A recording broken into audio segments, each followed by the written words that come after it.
So there's a woman in the UK was murdered along with the young daughters vamurikuona ava, and baba vacho ndovari kunze vakazviita. The wife wanted a divorce and baba vacho vanzi vairamba vachiti, I cannot live without you and my kids. His name is Ndodana Chuma. He's 45 years old and known as Mark. He was captured on CCTV footage at Heathrow Airport on Saturday as he fled to Zimbabwe 2 days before the bodies of his wife, Zandile Chuma, 42, and children, Natalie, 15, and Nala, 5, were found in their home in Bedford. So murume arikutonza angari mpinga zvekutodaro because he was earning 100,000 plus a year and he is a senior IT manager. Imba yavo ndiyo yamurikuona iyi. Imba yavo iri kunzi yange yato evaluatwa ikatoonekwa kuti it's a 1.3 million house because they were in the process of kufambira divorce. So he left UK dressed in black with a blue sweater zvamurikuona and an Apple Watch, clutching a bottle of Coke and water, and also holding a boarding pass, pushing a suitcase. He also went through an e-gate at Heathrow. So investigations are underway and it is believed that he's already in Zimbabwe and they are appealing to him to hand himself in.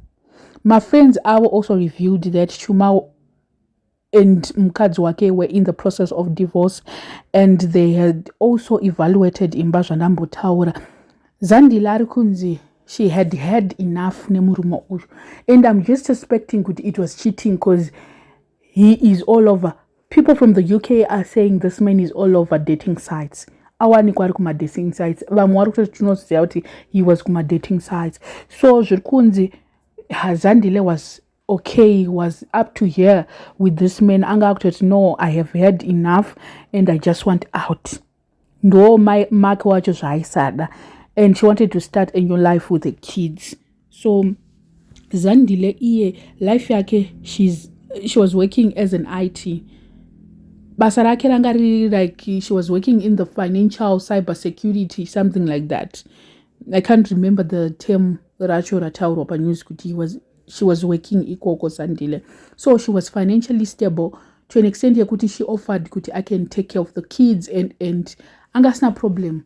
Ndo zvaibva zvabhowa murume wacho. Ndi varume vamwe anenge achida munhu wewe kuti unenge uchizobhega kwaari uchizoita sei uchisiririsa, but she was bold. Zandile was bold enough kuti na marriage andichada, I'm done with you and I can also give my kids a decent life. Apparently vana vacho, one of the kids Muombe was at a school that they were paying £20,000 plus. So amai vacho was ready to foot in the bills.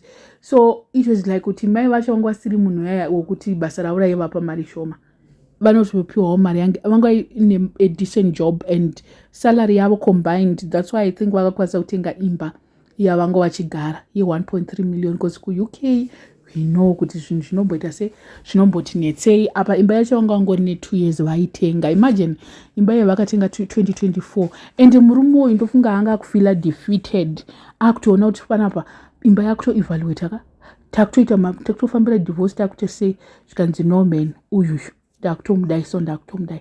But why would you do that to your kids?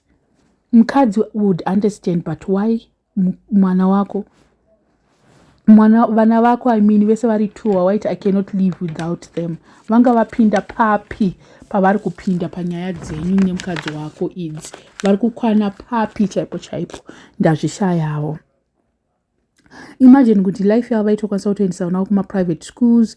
They were able to do this and that. They were able to, like, they were living a stable life in the UK. Vanhu vachitambura vachita sei. So tikada kutarisa kuti if he's earning like 100,000 yearly, he was getting 100,000 totally divided by 12.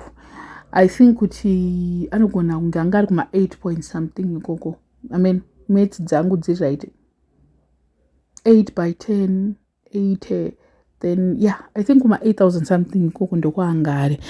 Mentally, I don't think this man is okay. He's a psychotic. He's like a psycho, this man. Kurambwa. Chichi. He's a narcissist futa. So he was also a narcissist. So apparently they are actually investigating kutano kona kuona iri ma-CCTV eku RG Mugabe. Ndambonzwa kuti anzi ma-CCTV edu ashande naicho kwadi. Saka nasingashande, tiri safe here paRG paya? We are not safe. Kana zvakadaro panotobiwa hanzi akashayirwa mari yakadyiwa yakadii hameno nyaya dzanga chitaurwa I don't know yakandipfuurawo nyaya iyoyo. And kutotiza kwemurume uyu it means that he is actually guilty because anga akatoplana zvinhu zvekuti ndichavauraya pavachadiscoverwa ini ndendatoenda kudhara. And vana vake ndo vanenge aita like that's the most devastating thing news that I've heard kuti vana ine macrimes akadai so akawandisa ekuti anobva atobatanidzira vana iye I think kuti aitoda kutorarama because ari mumweka dai aida kuzviuraya anenge asina kuplana kuti ticket and dai asina kuita zvese izvozvo. Ipapo azvishamise kuti akatouya kune mumwe mukadzi kunoko and handide kuzvinyepa kuti RG inogona kushaya footage yemurume uyu but anogona kunge akapedzisa nebhazi. Handifunga kuti nini akazopedzisira paRG ini. I don't think so. Kuti akazopedza nendege kuuya munomu rege tione ma-investigations paalaunchwa kudai so kuti zvinopera sei but I don't think kuti angariske kuita destination. But they are just suspecting.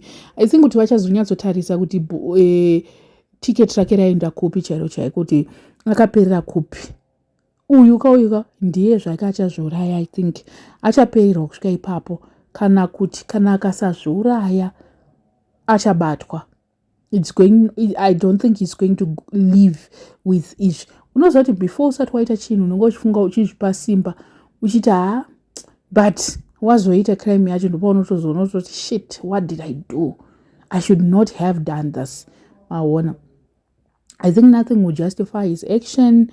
Ndopa uchaona kuti pakadai soka my actions, like a lot of men are suffering out there and kungotsvaga help kana zvarema. Why can't you just look for help? Inini zvangu chirongondinetsa ndechekuti akatoona simba rekutenga koko kutoti ndoda koko kumwa koko unoriwanepi inodzika koko yacho. Amen. I don't know but nothing will ever justify his actions. Chero zvikanzi taifanira kunzwa side hapana side ratinoda kunzwa side rake. Nothing will ever justify zvakaitwa nemurume uyu. Toda kungoti abatwe avharirwe ameno. I don't know. Ngaitirwe zvinhu the worst. This is going to be life in jail for what? An IT person opedzesera aita life yakadai so. Varume vadzidze. Varume dzidzai kuti kana uchiremerwa divorce is not kuuraya munhu is not a solution. Divorce haisi chinhu chekutoti ungabva watoita kubva waita unge hameno life goes on. Iwo ndiwo wakatadzira munhu. Dai pasina kuti iye anga achitadza mofunga kuti tinenge tiri patiri here dai airambwa here. Handidai mukadzi arimo mumba izvezvi asina kumuramba but nyaya yekuti iye mukadzi couldn't live with munhu aimuitira whatever izvozvo zvaaitirwa. I don't know what you guys think. Let me know in the comment section. What are your thoughts panyaya iyi?